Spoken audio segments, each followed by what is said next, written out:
about this.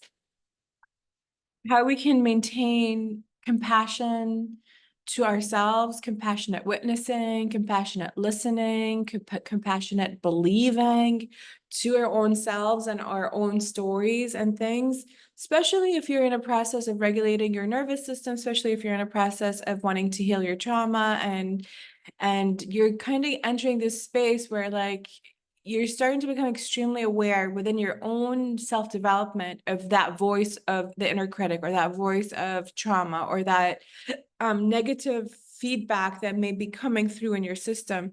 And how can you give that space without being negative in response to it? Because that's usually how we react to it. It's like, oh, it's you, this ugly voice again, or this horrible voice again, or this negative voice again. I don't want to hear what you have to say. Oh, you're beating me up, and now I feel ashamed. And it's just, you're going back into a dysregulated relationship with the voice. So you're not even creating a space where we can like get out of that. Because the fastest way to get out of that kind of dynamic is just to enter a space of acceptance. So you don't need to like it. You don't need to find solutions to heal it.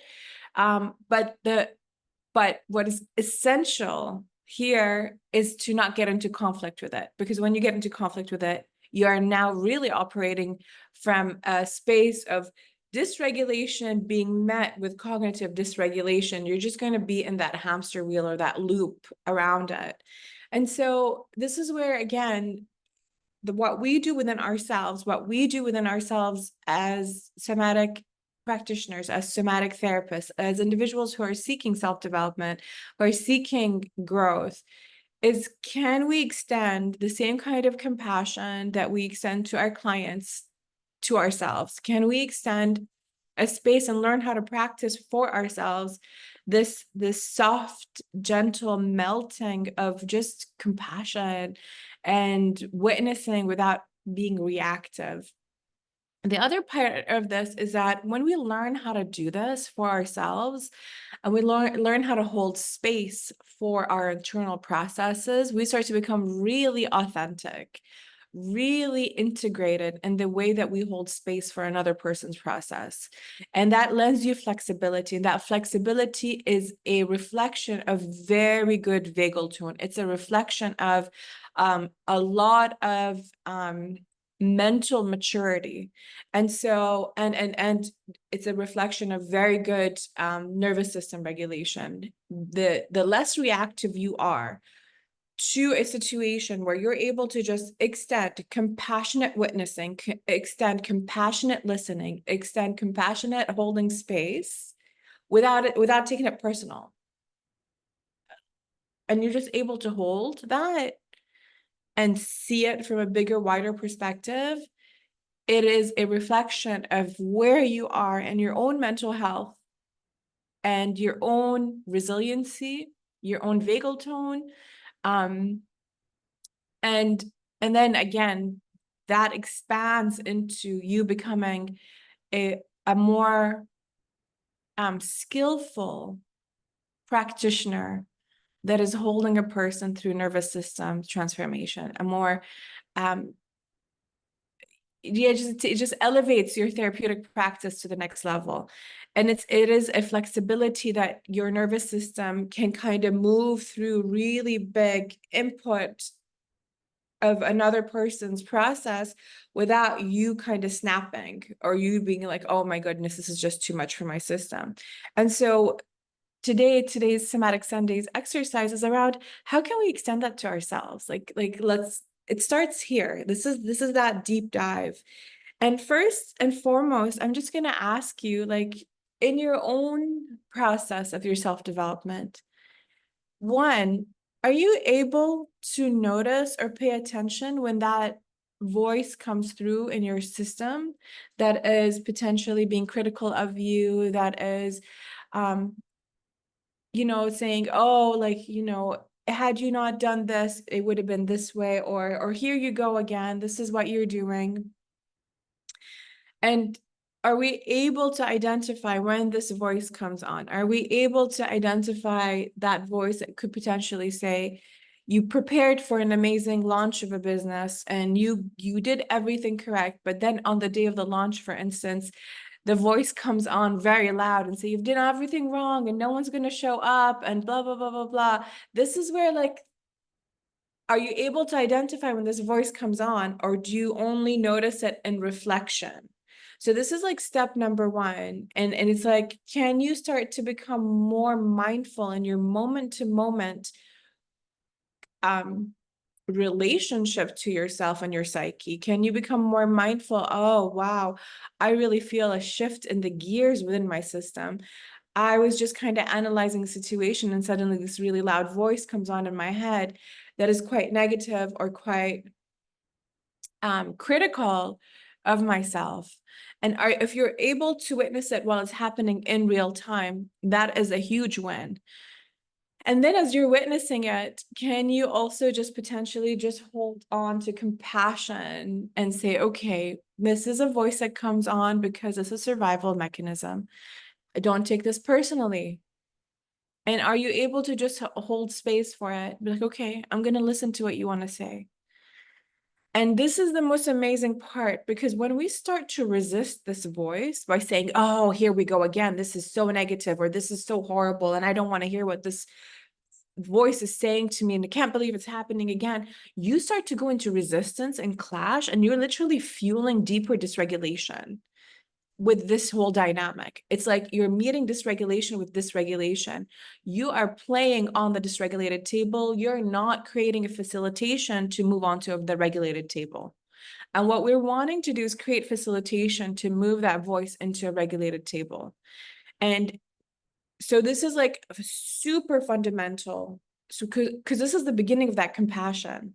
That compassion is like, I'm gonna be with you. I'm not gonna judge you. I'm not gonna resist you. I'm not gonna call you names. I'm gonna compassionately be here with you. I'm gonna hold you through this.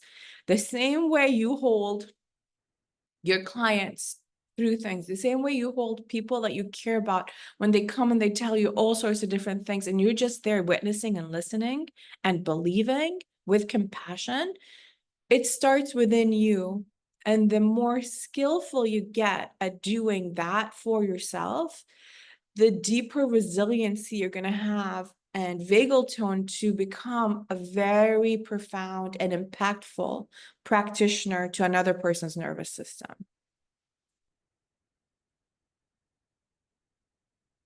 So that's step number one. Are we able to identify in real time? Yes or no? Two, if we're able to identify in real time, are we able to start to practice compassion to it so that we drop resistance to it?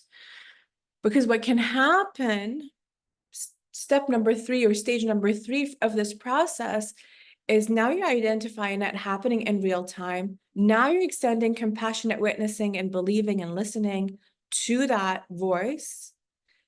That voice is suddenly not going to be so loud, because you're going to start exercising within your cognition to be able to identify a thought pattern as it's happening in real time, and then start to extend to it a different kind of emotional pattern response to the thought pattern.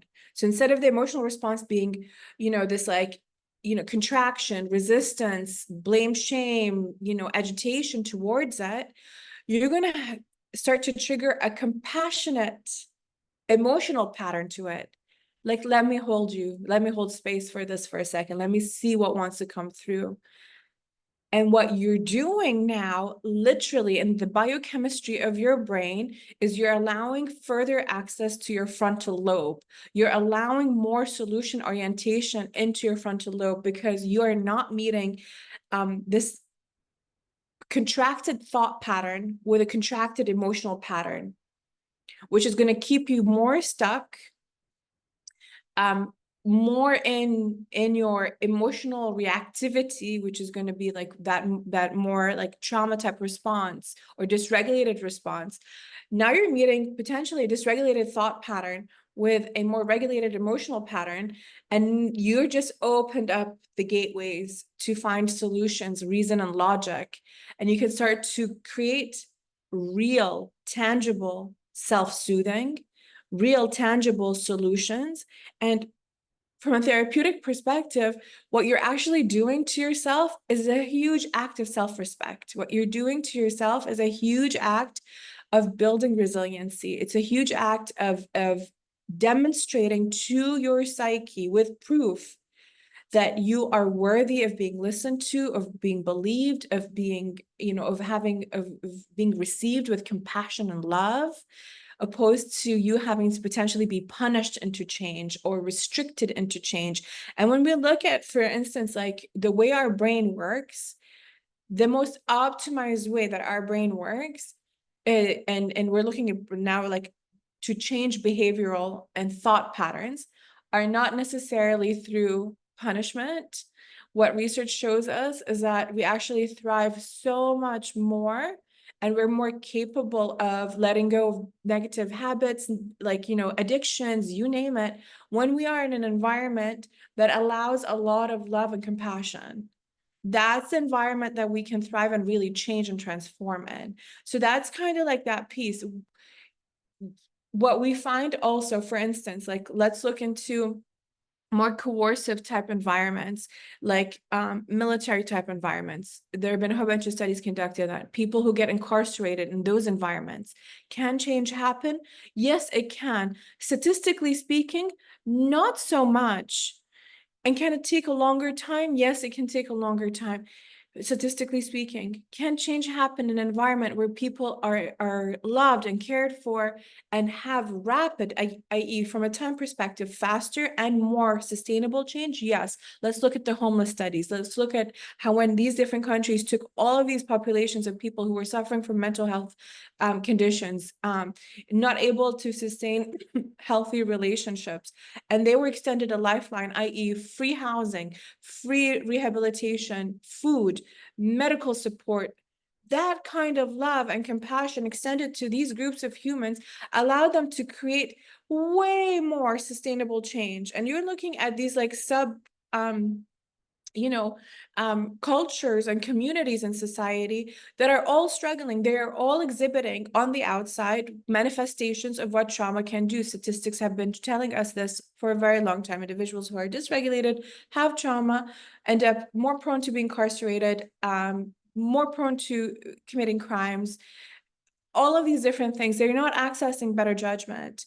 And when you look at all of these categories, we find that people respond so much faster and so much better when they're put in an environment that is loving, that is compassionate, that is supportive, opposed to trying to create more constrictive type environments that is more quote unquote punish oriented, or like, I'm going to discipline you through restriction, through pain, through all of this. That being said, there's enough evidence also to show us that our brains can be stretched in times of stress. And this is where we understand that not all stress is bad. Some stress is actually really good. And so again, understanding the set and setting, you cannot compare, for instance, a person going on a diet and starting to exercise to change their body, or taking on a very big goal and a task and being consistent in their commitment to meeting that goal. That kind of stress actually registers as a favorable stress in the body. There's a big difference between people who are, for instance, in a war zone or in a famine where they're being food restricted and they don't have the option. So they're being coerced into that. More often than not, their body starts to not respond in a favorable way. Then you go and you look at all of these people who voluntarily go into fasting studies, and that's the same kind of stress, but the circumstances around it are completely different.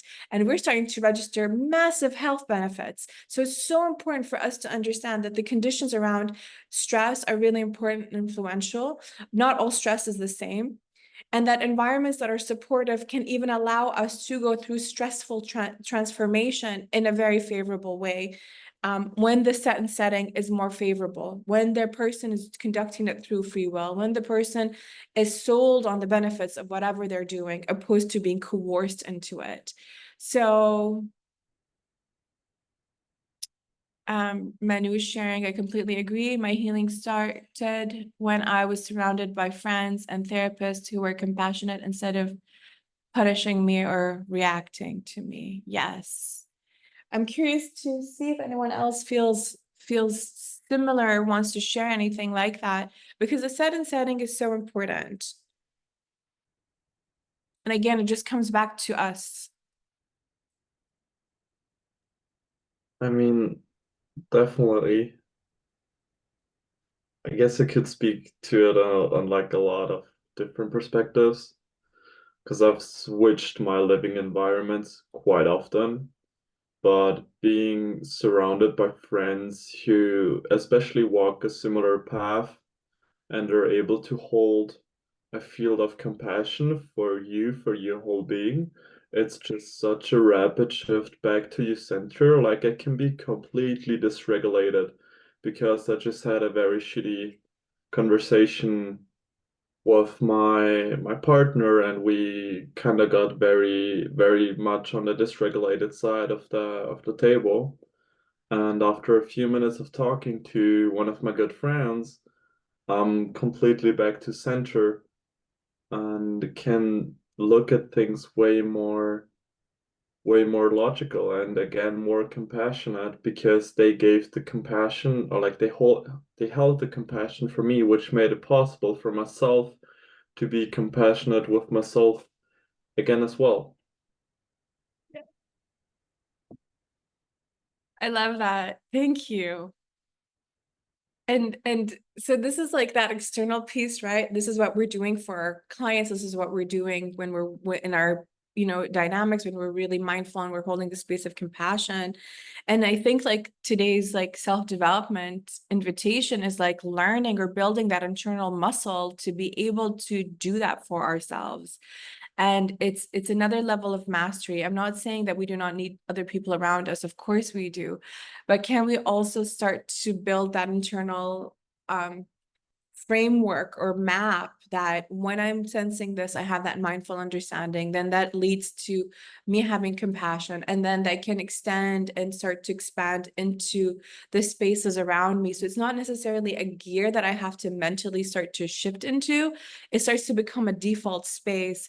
And what is so powerful about this like self-development exercise or space of being in is that what it can create is a shift in your psyche from, instead of having um, a negative bias to thoughts, information processing, i.e., you're not searching for, all of the things that can go wrong. And you're not always referencing these things that are like, the potentialities of, negative outcomes or, these like very big risks.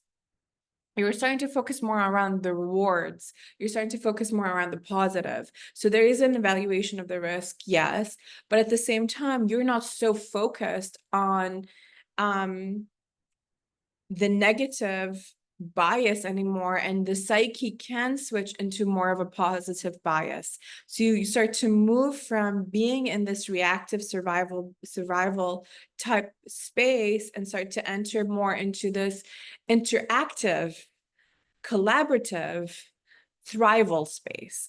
And that can create, again, that is a reflection of that internal resiliency. That's a reflection of that external and internal flexibility. We're building this muscle, and it starts to become very reflective in your mental health. You're not taking things personally. You're extending true compassion. It's not like, oh, I'm going to turn on my compassion gear now. You're actually really in it. You start to live it. You become it. And so that's what we are wanting to jump into today.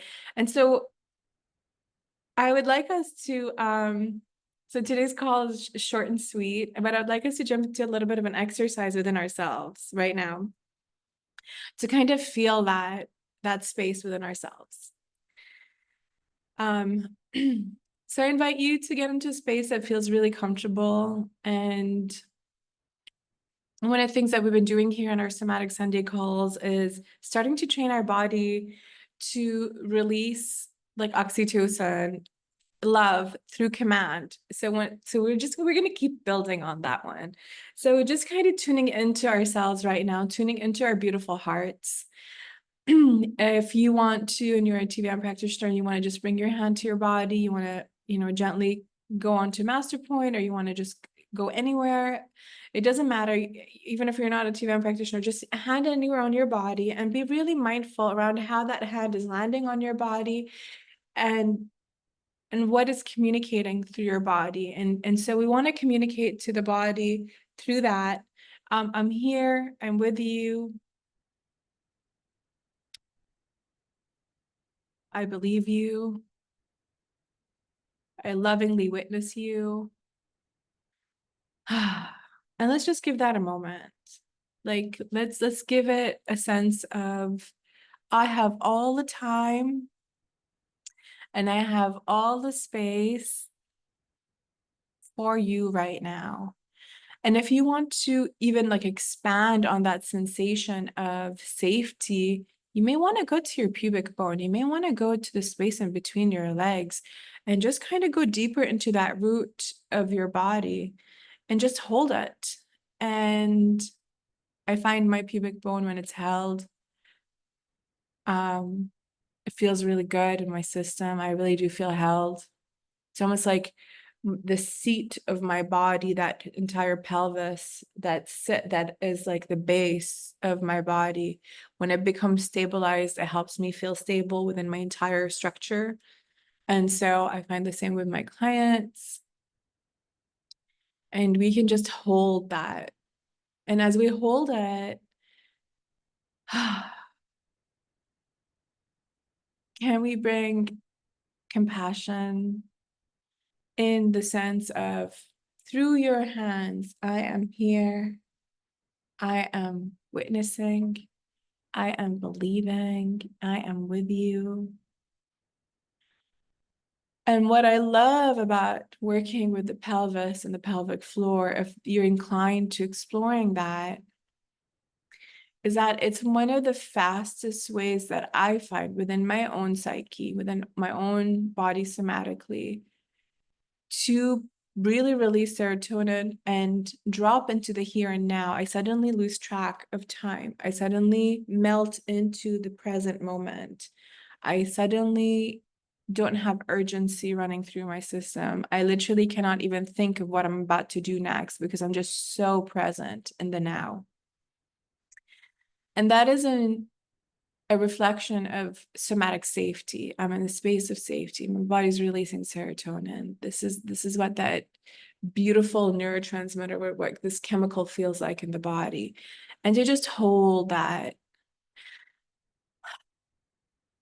And if you want to affirm to your body serotonin, you want to affirm oxytocin, you want to affirm any of these, like, what they mean to you in your system, words that mean releasing love, like circulating love, circulating safety, circulating the moment right now, right here, right now.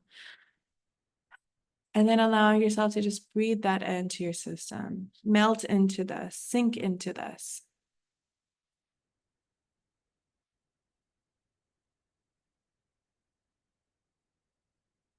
And just having love for yourself, compassion for yourself. And again, there's so much that can be communicated through our hands.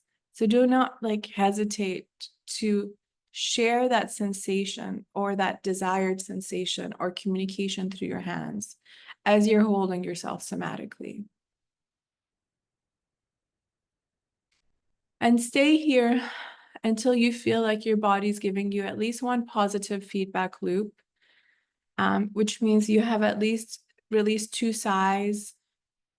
You felt your body potentially melt and just kind of soften and kind of collapse down, melt into the seat you're sat on or on the bed you're on, or wherever you're at. You just kind of feel the softening of your structure just kind of drops. And the structures are not necessarily on high alert anymore. They're just kind of dropping into safety. You may feel your abdominal, your belly roll or decontract. And just having, just a lot of compassion to this part of the body also.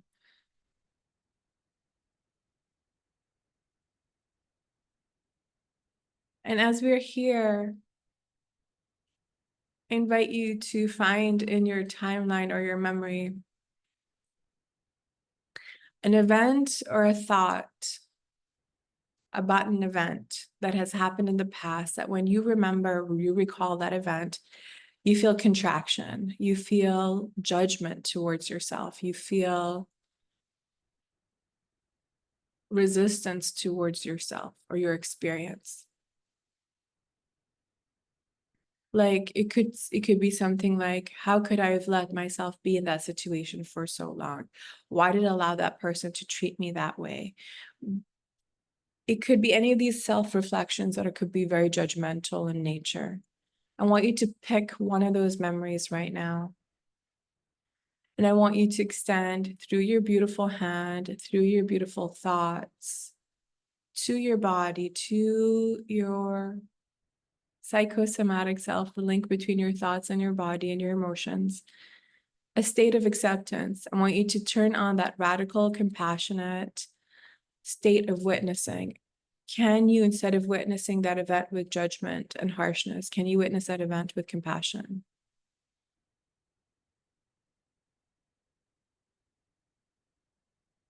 First, a state of acceptance, to accept that that had happened. And then expand into compassion.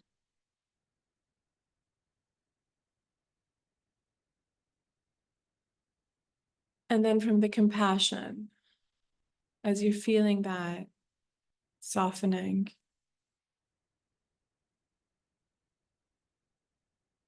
start to bring in a little bit of reason and a little bit of logic. Start to assess that had you potentially had more resource, more support, different circumstances, things would have been potentially different. And that given the circumstances, you had to do whatever you needed to do in order to survive. And then hold that for a minute. Stay with that for a minute. Extend compassion to that space. Like, I'm witnessing you. I accept that this has happened. Understand that the person that you are today is not the same person you are in that event. You were a different person then. We're constantly changing. And allow more softening and compassion to come through. And as you're expanding this compassion and the recognition, had you had more resource, more support, different background, different circumstances, things may have looked differently. But as you're compassionately witnessing, I want you to continue holding that compassion. And now I want you to extract wisdom from it. After you feel that your body truly is no longer contracted, you feel that your body is truly softened around that event. Can you look at that event and just explore?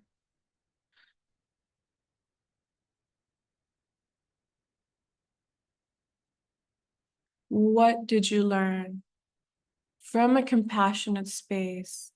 So a compassionate space of learning is a space where you've gained wisdom and there is expansiveness around that experience. You've learned and gained insight and you feel expanded as a result of it. But if you are wanting to extract learning and you're still feeling resistant or judgmental towards it, you're not necessarily really extracting learning. If it's coming through a critical lens or a dysregulated space, like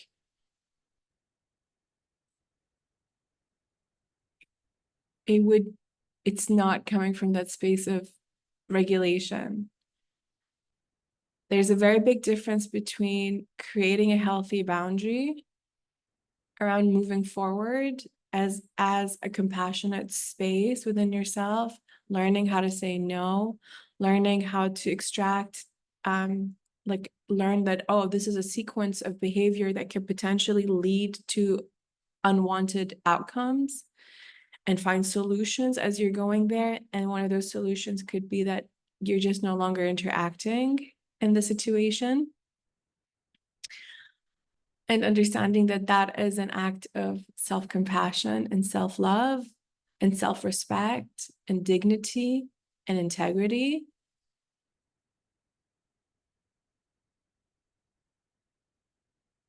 And that is wisdom that is extracted from these like more painful type circumstances that we may have experienced in our life, versus coming in and being extremely reactive to situations like that in the future.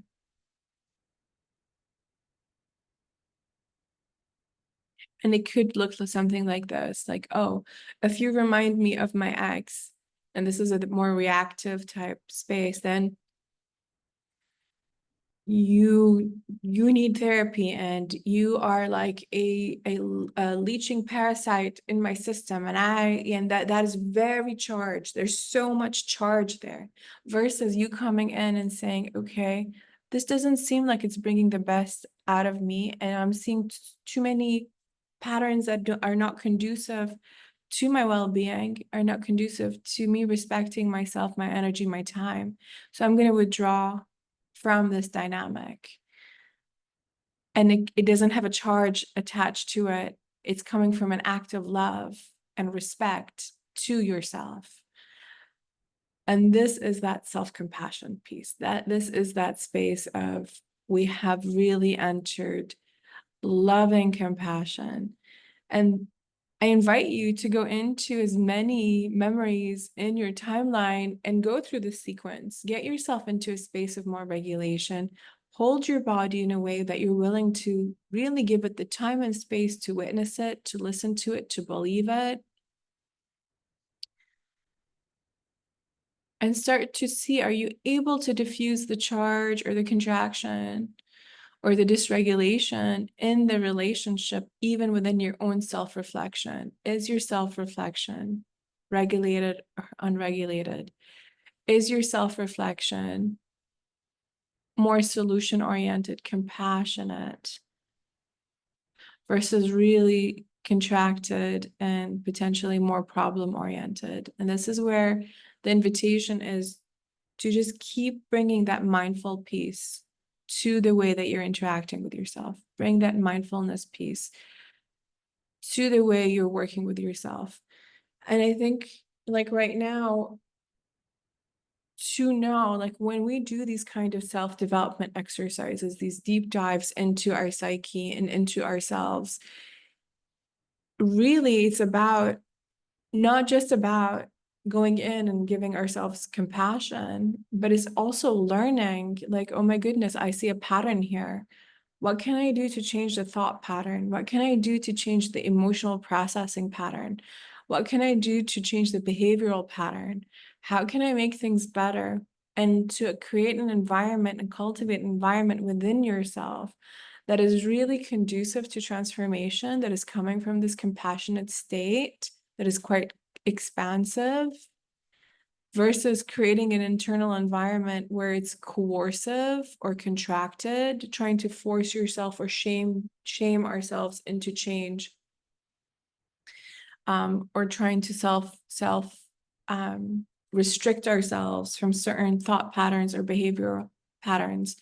Because again, the odds of success and how much time and effort it would take really is exponentially faster if we're doing it from this space.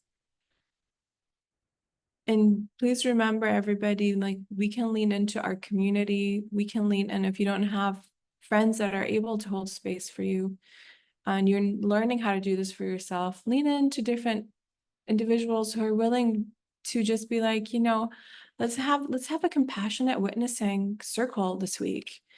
Let's have a compassionate listening and believing circle this week. I really need to be witnessed. Can you hold space for me with compassion? I'm learning this new mindful thing around being more compassionate to my thoughts and the way that I'm processing my thought patterns, so that my behavioral patterns and my emotional processing patterns can change. And they influence one another. The thought pattern changes and then the emotional pattern changes. And they go back and forth.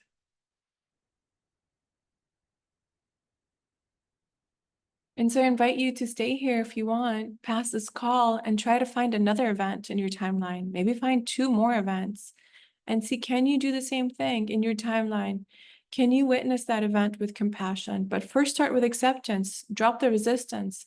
I want you to look at it. I want you to be familiar with that potential contraction, like, because initially, if you have contractions around events in your life, you're potentially holding yourself like hostage in a sequence, an emotional patterning sequence, and a thought processing sequence that is more dysregulated. And one of the fastest ways to get out of that is, again, entering a space of acceptance, then extending that compassion, then going into that forgiveness, expanding on that, like saying, okay, these were the circumstances, then learning, if these are the circumstances that were conducive to this kind of behavior, what can I do? What kind of circumstances will be more conducive to a favorable environment? And how can I cultivate that? What did I learn from these experiences? So you don't repeat the pattern again.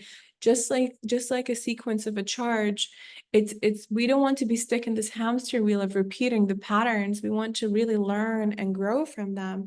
And this is that internal therapeutic practice for yourself. But when you expand this is literally what therapists do with their clients. And so you're becoming, in essence, your internal therapist right now. So I invite you to continue holding space for yourself somatically. I love working with the pelvis. I love working with this beautiful super technology of the body. It helps me feel very safe. It drops me into the here and now. It makes it super easy for me to enter this mind, space as somatically, where I'm able to truly extend compassion to myself. That may not be the case for you. Maybe you want a hand on sternum. Maybe you want to compress underneath your collarbones. Maybe you want to bring a hand to your forehead. Maybe you want to bring your fingers to different parts in your body, and just like and gently compress on different points. Whatever feels good for you, to create a somatic environment that is safe, that is calm, that is conducive to truly going into this emotional processing, is what I invite you to do. So I want to say thank you to everyone that is here. The people that I can see on camera, I think I'm inviting you to just you're like in the process. You can continue going through this, go through maybe one or two more memories. And yeah, I'm just sharing so much love. Thank you for joining me thank you for joining me for this beautiful Somatic Sunday. I wish you beautiful blessings for the week ahead. And for the TVM practitioners, we're going to be jumping right after this into the Q&A and online support call. So if you have any questions you want to share with me, and I'm going to be sharing our upcoming masterclass schedule between now and the end of the year. So I'm excited for that. I just want to express my gratitude for this beautiful hour, and yeah, I feel so relaxed and like compassion with myself, how I acted in the past in relationship, which was some very strong experiences where I didn't know how to get out, and now I'm compassionate with myself and also with my ex-partner. And yeah, through this we can also change the past through the compassion and rewrite it. Thank you.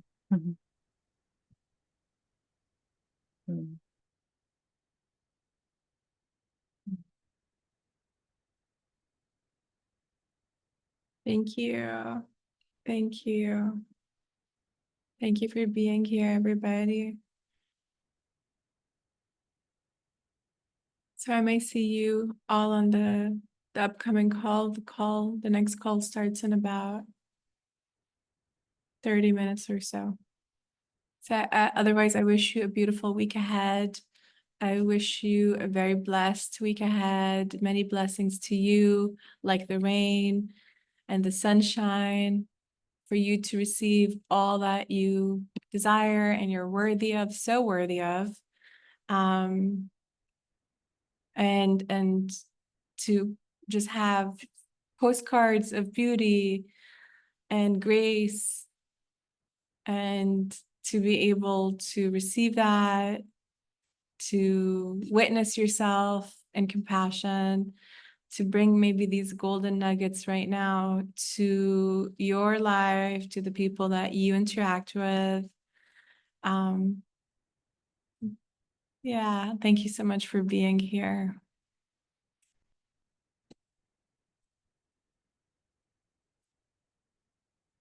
All right. Bye, everybody. See you next week.